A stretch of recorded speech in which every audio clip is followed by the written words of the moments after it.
What is going on, guys? It is WrestleMania here, back with another video. Just before we get into the video, don't forget to like or dislike the video, subscribe, turn on notifications, and leave a comment down below. While kayfabe is no longer a closely guarded secret, there are still things that WWE would like to keep fans in the dark about. We already discussed 10 secrets in part 1, but now we have 10 more secrets the WWE doesn't want you to know. Number 1. Crowd plants. Longtime fans will remember watching the WWF syndicated show Superstars and seeing the camera zoom into kids grief-struck at the latest attack on Hulk Hogan or on other babyfaces. If you watch closely, you'll see some familiar faces over and over when the camera focused on particular fans. WCW used plants, but in a different way, hiring models to sit in the crowd, apparently thinking male fans would just attend to be around hot women. The WWE continues to use crowd plants, zooming in on audience members who oversell their emotions. There are genuine fan reactions, but the WWE sweetens their show with plants. In a 2016 interview, former WWE star Rene Dupree recalled the WWE using plants to start CM Punk chants. Yeah, they would do chants, and then it's like a ripple effect. They hear chants, chants, chants, and then try and get the people up. CM Punk or ECW shirts. I'd see like 3 or 4 guys scattered around the arena, and I was like, wow. But I guess if you really want to get somebody over. Number 2. Dirt sheets. Vince McMahon likes keeping storylines secret as well as any news and rumors concerning the WWE. The dirt sheets changed this when they started talking to people inside the business, revealing pending storylines, news and rumors. They don't always get things right, and sometimes they get things very wrong. The dirt sheets also tend to play favorites with wrestlers who supply them information. Thanks to the information age, fans have a plethora of sources for wrestling news, some of it professional quality and some of it hack, cut and paste from dirt sheets or news sources. This infuriates Vince McMahon, and you can be certain if he could get away with it, he would have people liquidated for telling secrets. Number 3. Superstars talking during matches. Watch the wrestlers closely during a match and you might just catch them calling their next few moves. Ryback is manhandling R-Truth.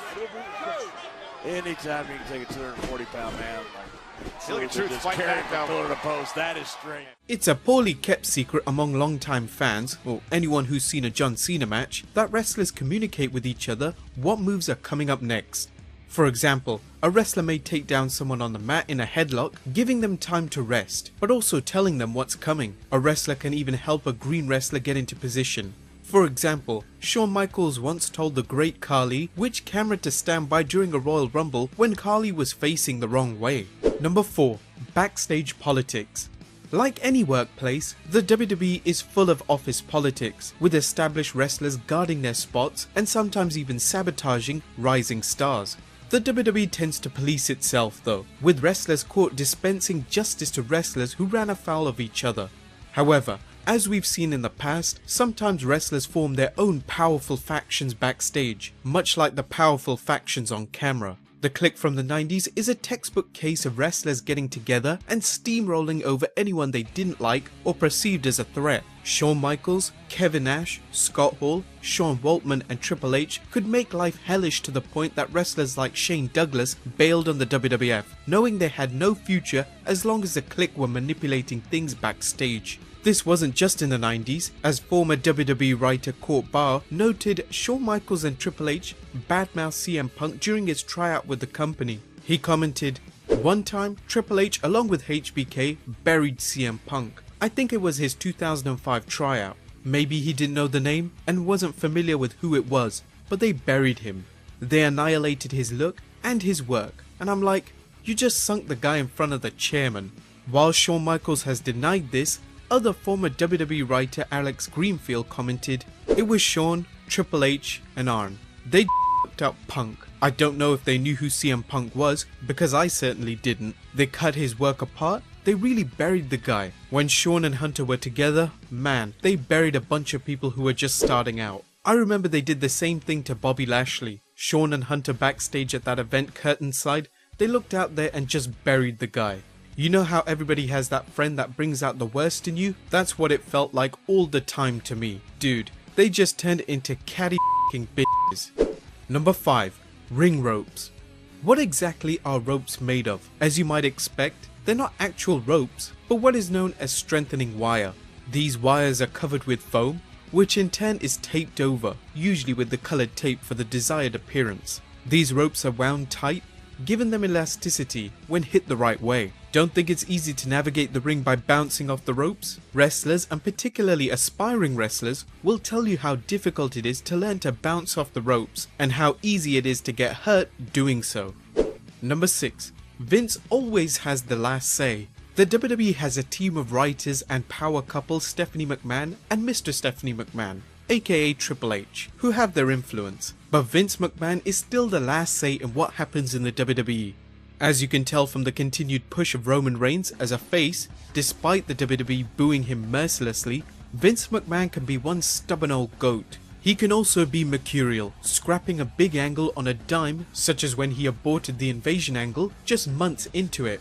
Vince McMahon built the WWF into a national promotion, launching WrestleMania and its many offshoots, so he naturally feels he has the instinct for what works. While it's arguable he doesn't always have his finger on the pulse of wrestling fans, that hasn't stopped him from doing things his way. Just remember though, this is the guy who sang and danced in the 80s video Stand Back and greenlit the film No Holds Barred.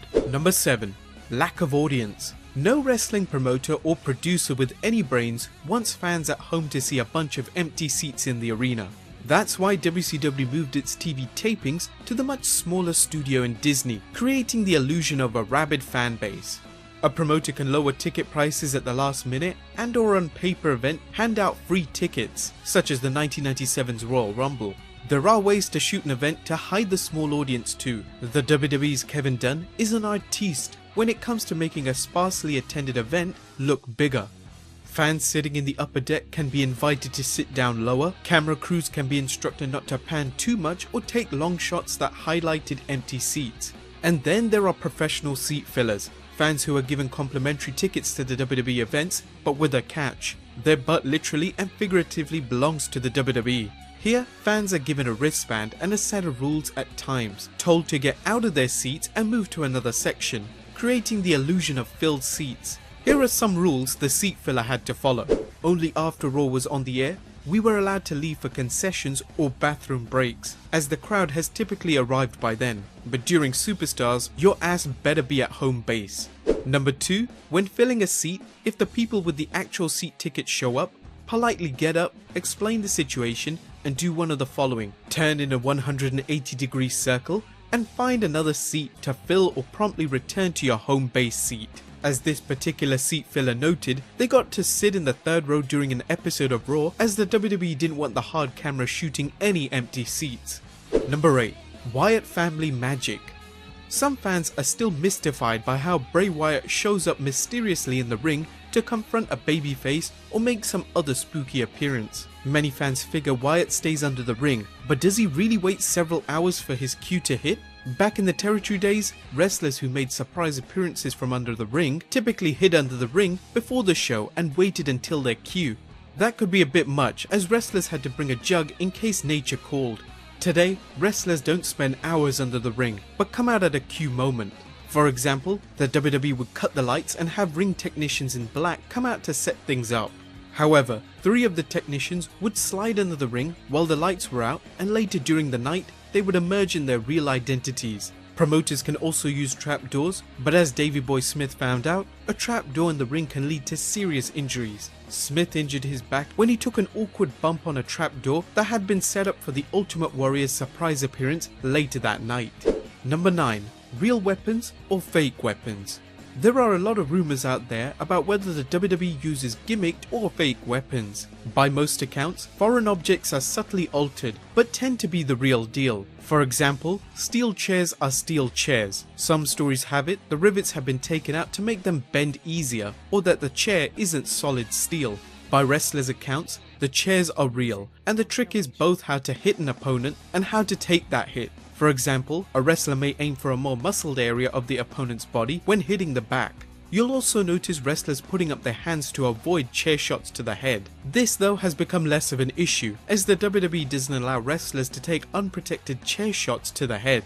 In regards to ladders, The WWE reportedly uses ladders made out of lighter metal, but they still hurt like hell. Tables are gimmicked and wrestlers are told to aim for the sweet spot in order to break it. But as you can see while watching a match, a table still has to support wrestlers' weight if they climb on it before hitting a move. And number 10. Real injuries. WWE superstars get hurt. Like any other athletes, there are inherent risks and inevitable injuries, often minor, but sometimes serious. Wrestlers work a grueling schedule, and the wear and tear on the body is tremendous.